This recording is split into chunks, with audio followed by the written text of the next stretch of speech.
their windows were dark. No one knew he was there. All the Whos were all dreaming sweet dreams without care. When he came to the first little house on the square.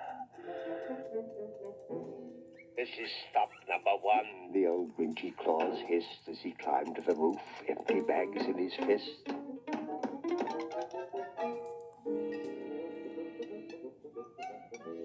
Then he slid down the chimney, a rather tight pinch, but if Santa could do it then, so could the Grinch. He got stuck only once, for a minute or two.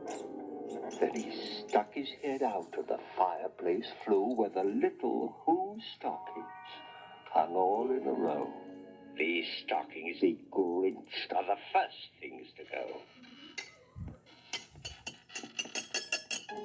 Then he slithered and slunk with a smile most unpleasant around the whole room, and he took every present.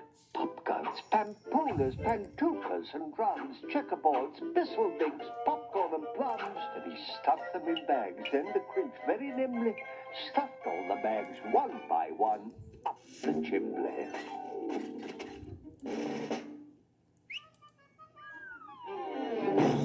You're a vile one, Mr. Grinch.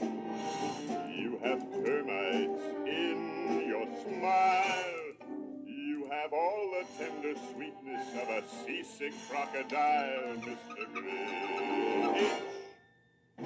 Given the choice between the two of you, I'd take the, seasick crocodile.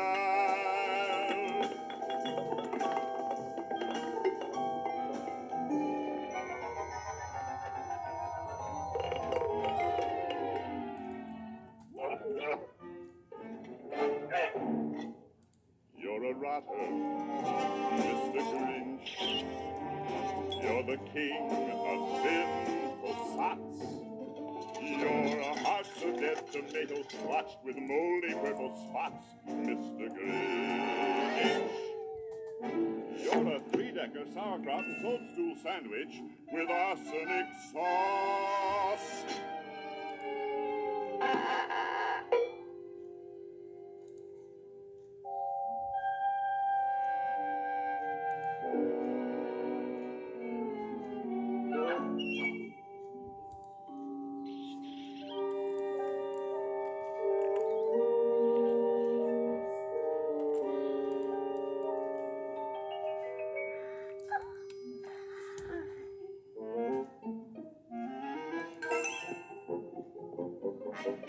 Then he slunk to the icebox. He took the Who's feast. He took the Who pudding. He took the roast beast. He cleaned out the icebox as quick as a flash. Why, that Grinch even took the last can of Who hash. Then he stuffed all the food up the chimney with glee. Now, grinned the Grinch, I will stuff up the tree.